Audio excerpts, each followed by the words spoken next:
welcome back again for another chat with us on a Tuesday. Really exciting to talk about this one because often I find this as well as a dog owner. I don't even remember the puppy stage, but we're going to talk all about puppy development today and their gut health because they go through such a roller coaster in those first, 8 weeks that you get them to that year of eating weird things and getting their diet sorted from the start, which is really important. So I guess for me, why is the first few months of a puppy's life so critical for their long-term gut health?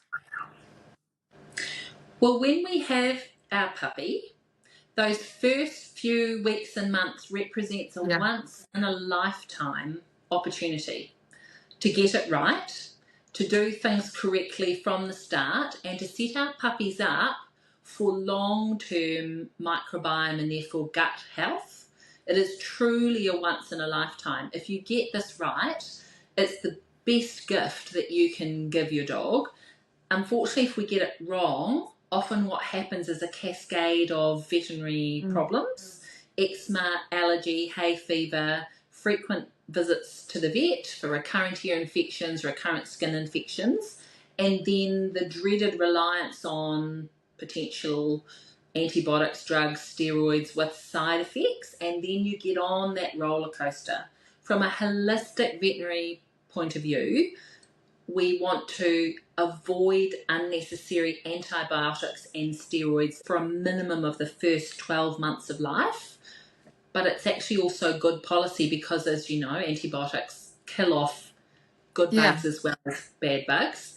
And the bugs in the gut represent 90% of your puppy's immune system. So that's why it's vitally important in those first few weeks of life to get that stage right, because otherwise we see allergies, skin disease, ear infection, inflammatory bowel disease, and even obesity, because the body's processing of protein and fats and vitamins and minerals is really reliant on the microbiome, the good bugs and viruses in the gut that are supposed to be there. And if those guys aren't there occupying that niche, then it means the baddies can shift in and they can often not give off the right chemical messages to the body.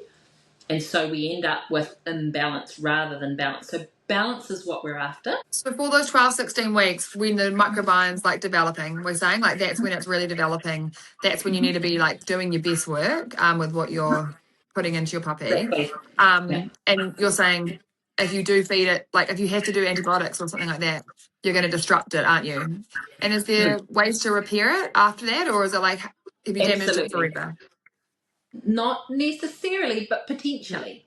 So a lot of my research is in microbiome, and it's certainly not a given that we can get them back to the health they had beforehand. So those 12 to 16 weeks is a period that we educate their immune system. We're teaching it how to respond. We're teaching it not to overreact to otherwise non-harmful proteins or viruses that will just are within the gut barrier. So it's a true education process of how to respond appropriately, not napalm bomb everything and then puppy's immune system goes to DEFCON 10 every time they come across chicken or beef or normal pollen or grass.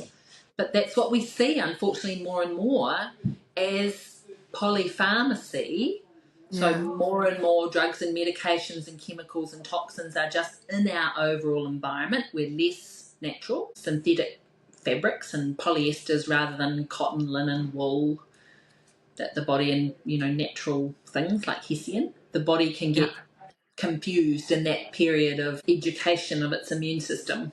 If we do that well, we balance their immunity and it gives better long-term health for the puppy. Yeah, totally.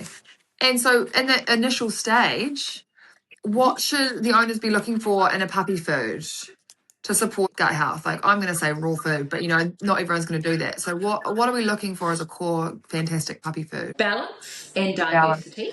Yeah. High quality, highly digestible animal protein, because the body knows what to do with that. Appropriate, not excess, calcium and phosphorus for growth. So we've talked before about we get one chance to build the structural integrity of the system of their skeleton, which is not just calcium. We talk about the bricks and building a strong fence, but the mortar that we need is calcium hydroxyapatite and phosphorus to make it's the balance of those things. So we not only have long bones, but we have strong bones.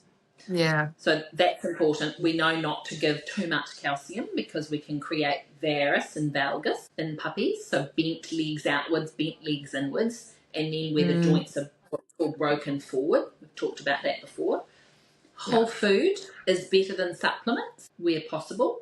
So introducing things like scrambled eggs and whole foods rather than trying to add in some form of extra protein powder or highly processed, overly processed food for a puppy.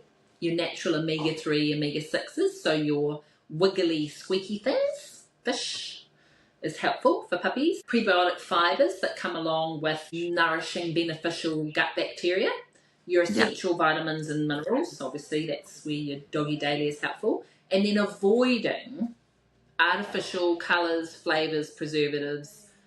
And in my experience with many small fluffies, if you can avoid the nasties, which is a holistic vet for the first 6 months, is the corn, the wheat, the gluten, the artificial colours, flavours, preservatives, and the dreaded chemicals that some companies nefariously sneak into low quality food to make it look red, like Red 40. Avoid those carcinogens like the plague, which means pick up the bag of treats, turn it around, look for ingredients, and if you're not sure, have an advanced consultation with your vet when your puppy is well at 8 weeks, 10 weeks, 12 weeks, 16 weeks, and set them up for success. What a marvellous thing to do to work with a nutritional coach and get it right from the beginning. Not only will it help cement your dog's health and welfare long term, but gosh, it'll be educational for everybody. I love it when clients have made a mistake with a previous dog, learned some things, and this time they're like, this is my new schnauzer, let's get this right. I'm fantastic. And so you get to work, you know, with a clean slate from the beginning, and my job is to then keep those dogs well, not focus on disease and constantly be the ambulance at the bottom of the cliff. It's so true, isn't it? Yeah, don't want to be the ambulance at the bottom of the cliff. We want to just go in like we want to continue and start from the start, because I hear that so much. Like, my dog's healthy, I'm just going to do what I'm doing. And I'm like, just like people, we age and things start going wrong. And if we just treat healthily from the start, or just do a little bit every day, longevity is going to be the winner. With supplements, because this is a big thing we get asked all the time, and we do have a puppy supplement at Ola's Kitchen as well for those beginning years.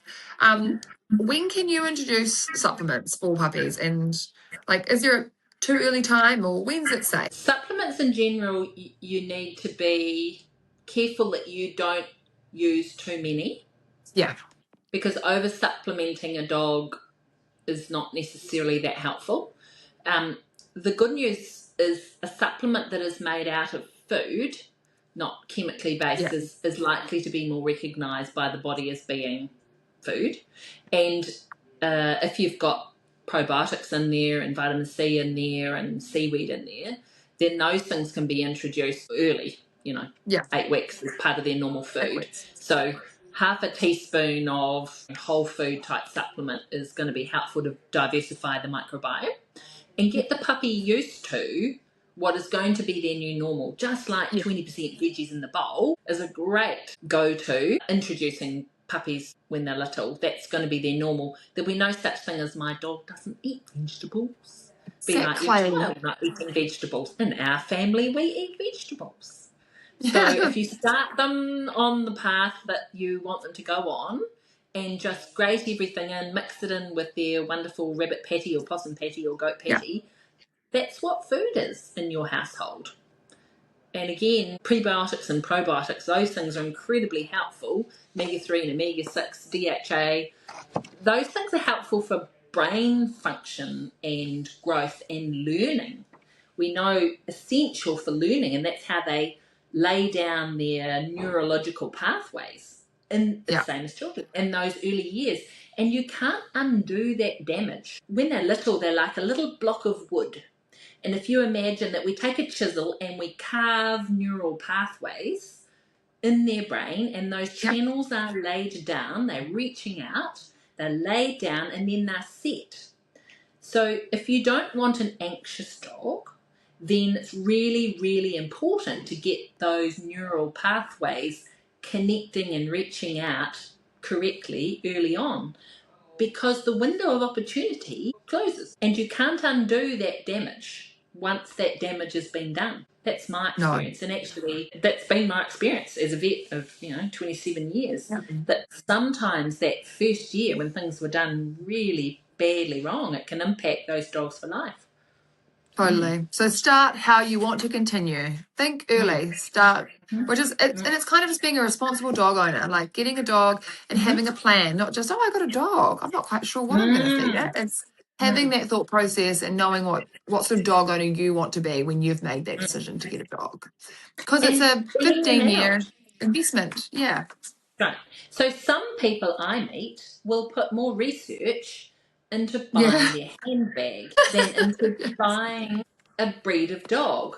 Now, it doesn't matter if it's a rescue dog, if it's a small breed dog, if it's a white fluffy, if it's a medium breed dog or a spaniel, or one of the specialised breeds that have got specific needs like basset hounds or dachshunds. You need to understand what the positive things about the breed are, not just how it looks, how it's going to perform over their 10 to 15 years, and then to set them up from the beginning as you wish them to go on. So without persistent diarrhea, without persistent vomiting and upset tummies, those things are super important, because if your dog has chronic vomiting, it doesn't really matter how your dog looks. It's not going to be a good experience for you or the dog. So put a bit of homework in. Do your homework before you get your breed and start them on the right things from the beginning, and get some professional advice, not from some Facebook group or someone that thinks they know better, but preferably someone who's not their first rodeo or a bit road tested and who has successful outcomes. Not creating dogs who go to the vet more and more and more and more and more and need more and more drugs, because my experiences with drugs is that they all have side effects, and eventually sometimes those things don't end well. So if we can live healthy lives without pharmacy where appropriate for our dogs, we should do so, using food as medicine. Absolutely. Food is medicine. Oh, well, thank you, Dr. Heidi. That's been fantastic, touching on puppy development.